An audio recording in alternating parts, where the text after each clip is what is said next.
Again, I want to welcome you to our live on Breaking the Paradox, Overcoming Career Stagnation for Black Women.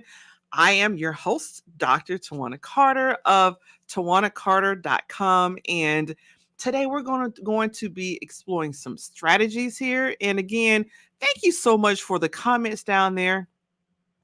I do so appreciate it. Feel free to put your comments and your questions down there.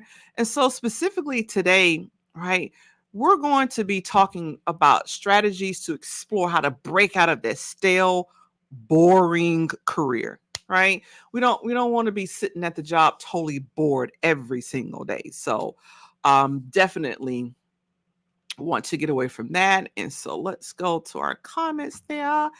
And so drop a one if you can hear me now, right? Because, yay, I started on mute at first. All right. So let's go ahead and start with the first thing is just understanding career stagnation. So you need to have an idea of whether or not you're in it. Okay. So career stagnation is an unsettling feeling of being stuck, no new challenges in your job, no achievements. And for Black women, this can be compounded by systemic biases, right? And oftentimes by frustrations of seeing other folk get promoted and you know they didn't have the education, you know they didn't have the experience, or even underrepresentation in leadership roles. There's really nobody you can look up to and said, okay, this person made it here, so I can kind of look at their footsteps and get a good idea of where I should go next, right? It is so important to recognize the signs of career stagnation, such as a lack of enthusiasm, right? Even feeling undervalued in the workplace or just stalled career. Your skills, you're not learning any new skills. And even the skills you have, you're not really using those either. Okay. So why do you need to recognize career stagnation? The thing is the repercussions are far reaching, right? They affect your self-motivation, they affect self-esteem, they can drop self-esteem, and it also affects your long-term career prospects, right? Your earnings are decreased if you're stuck in a job, you're not learning anything, you're not getting promotions, or you might get that little bitty 1%, 2% a year. It does affect your wealth over the years. And so it's not just about professional growth, right? It's also about breaking a cycle that impacts the future wealth of generations of Black women, starting with you, but also those that come behind you. So let's go ahead and talk strategies to overcome stagnation. And I'm going to go over here and check my comments again to be sure I haven't missed anybody. There we go. So first thing is first is building a strong network. You've heard me say it again and again. That's just how important it is, right? It's crucial for career advancement. You'll want to attend industry events in your industry and outside of your industry. They talk about STEAM, where we talk about the science and the technology and the engineering and the math, but we also talk about those careers that are adjacent to the STEM. So therefore, it's important to not just look at the stuff like your industry, broaden your horizons and go outside. Because you can be an accountant, right? You can be an account manager. You can do that in the music industry, in engineering. You can do that in the healthcare field. You can do it in the finance field. So that's why it is important to go outside of your industry. Don't feel like you got to narrow things down and only be in just your industry. Right. You'll also want to join professional associations. It's a great way to extend your network and connect with colleagues and industry leaders, right? Join groups such as Be Wise. They're on LinkedIn, Black Women in Science and Engineering. They also have Clinicians of Color for those of you that are clinician oriented, therapy oriented in the helping services. Clinicians of Color is on Facebook. Join those things, right? And my other degree, right? Some of you know. So yes, I am a career coach, certified career coach, ICF certified, but I'm also a therapist. But I also go to things that psychologists go to. I also go to, webinars and whatnot for for doctors. I also go to webinars and training for social workers. It, broaden your horizon. So yes, I'm a coach, but I do all of those things. And even when I worked for the federal government as a financial management analyst, yes, I was honed in on financial management analyst. I also attended things for program analysts. Broaden that horizon. You never know who you're going to meet. And so go from this to this so that you have way more choices, right? And also, in addition to that, invest in a great career coach. If you're looking for a culturally sensitive career coach, you can look right here, look no further, right?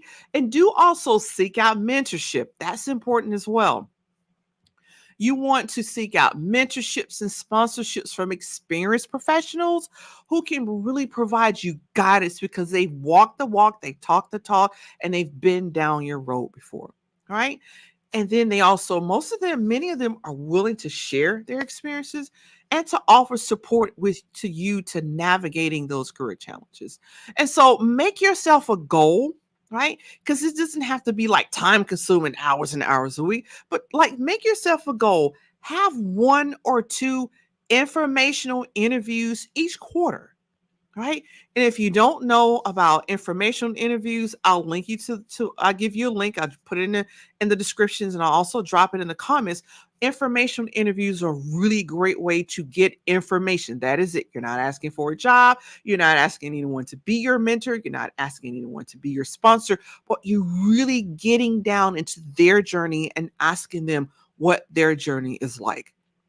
And so who should I be asking, to have an informational interview with? Ask peers. Ask the peers who are a step or two or five ahead of you. Also ask the senior persons in your industry and outside of your industry. Again, we're looking to expand your network, right?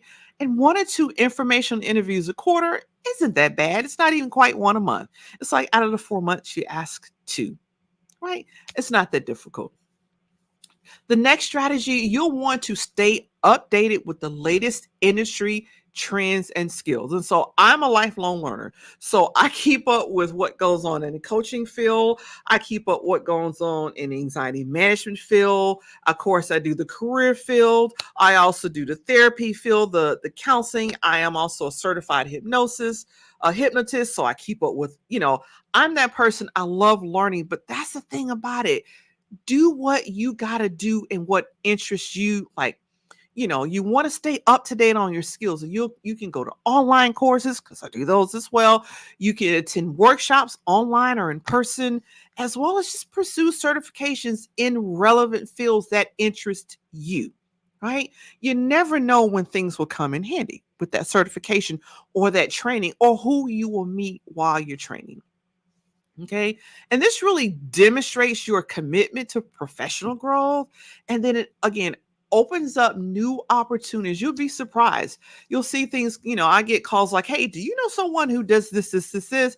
And sometimes it's like this obscure certification. But I was like, yeah, this person has done that. That comes in healthy because whether or not you're looking to change jobs, sometimes things just kind of fall into your lap. And it is a wonderful thing when they just fall into your lap, right? I had a mentor who told me that like for his last 5 or 6 jobs, he never applied for them.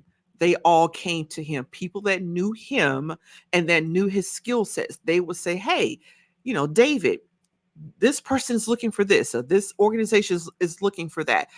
That's the effect of networking and networking well, right? So the third strategy is don't wait for someone to offer you an opportunity.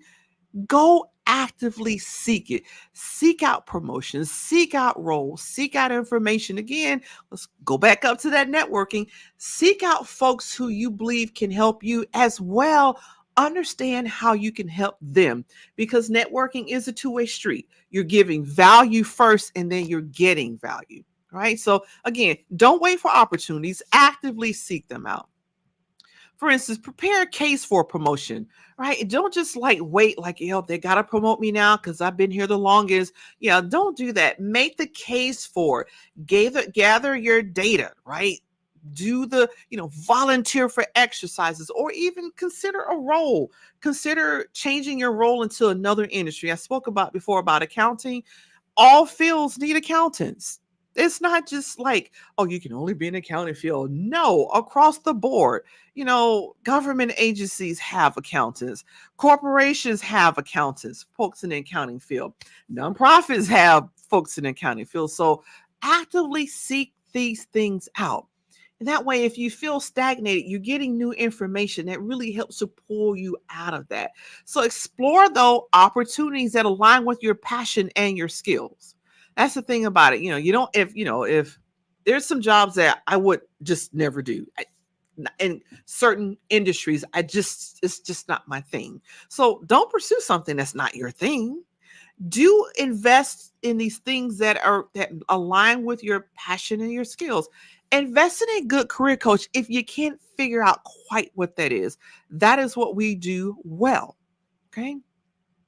And the next strategy, personal branding. So look, you do need to develop a strong personal brand by using social media platforms to share your expertise and your achievements. So, yes, social media isn't just about those entertaining videos that folks spend hours and hours and hours just scrolling, just scrolling through. Social media can be helpful to your career. Well, how is that? Well, you'll want to create a professional website or a blog to showcase your skills and experiences. Now, I know creators are in this bunch, folks that are artists and, they do things. They already know that. They have a portfolio. They have a website. That's their portfolio. So you can click the link and go and see what they have done. You can do the same thing, whether you're in accounting or your healthcare, you're in software, whatever, you can do the same thing. Content creation is not just for creators and entrepreneurs, right? Before hiring someone, because I have coaches, I have several coaches, before hiring them, and even before I take on a new client, I am on their social media. I am checking. I check their social media. Many employers check your social media. In times past, when I worked for the federal government, I knew about when I was getting ready to be called in for an interview because some unknown person will be anonymous from a certain agency, certain organization would have checked my LinkedIn profile. You know, I knew it was coming. And when I got the interview, got the call or the email that it's time to interview, I really wasn't surprised because they do check, and you can add a little extra to yourself by getting that professional website and only have things where you showcase your expertise, you showcase your thoughts, you write articles, you can give commentary on articles. If you produce content, you produce white papers and that kind of thing. Those are the types of things that you can have out on your social media.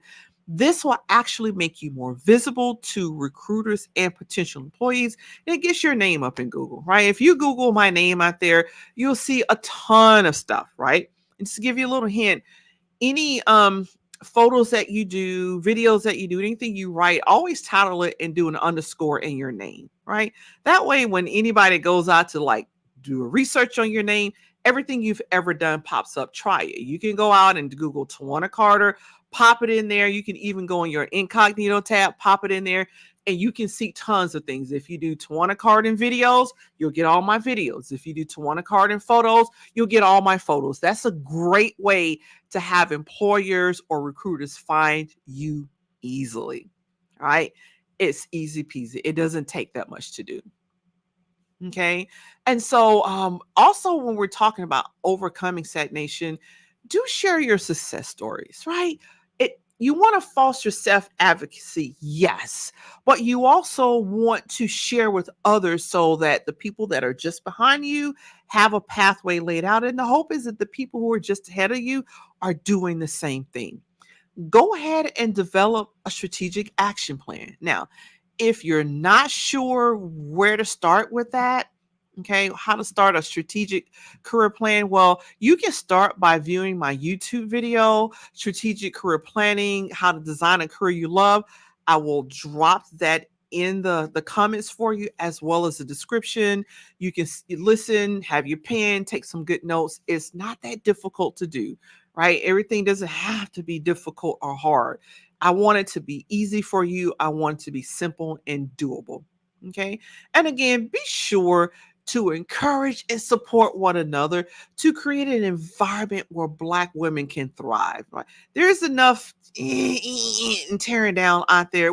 There's enough of that already in the world. Be a place where we feel safe and we can thrive. Okay. So it's definitely time for you to take control of your career and overcome stagnations.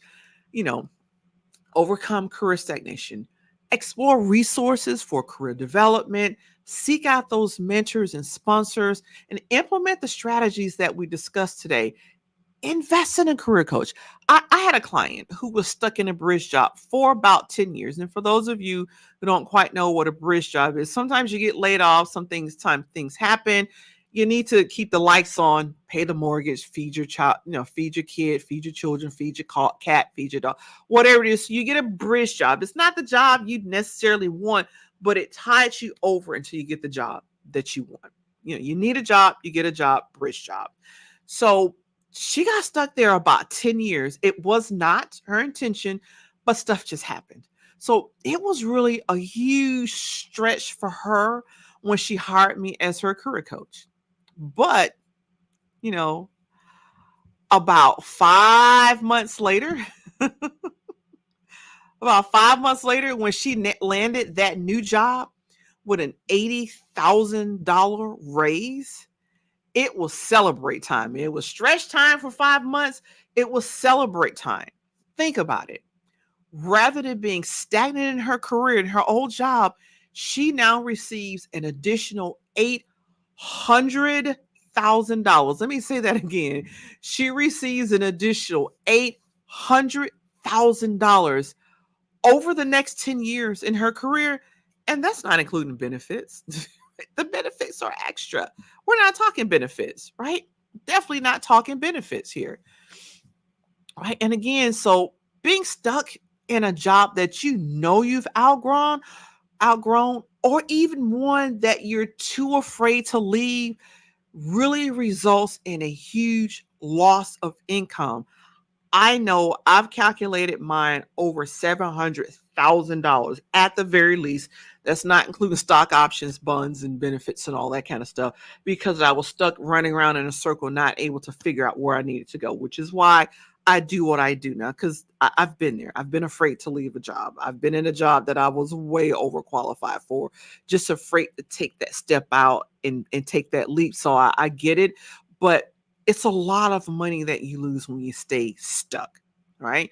A career coach is actually an investment in your career. And it all starts with a 30-minute career solution call, right? And I'll drop that link for you in the comments as well as in the description for my exclusive access form.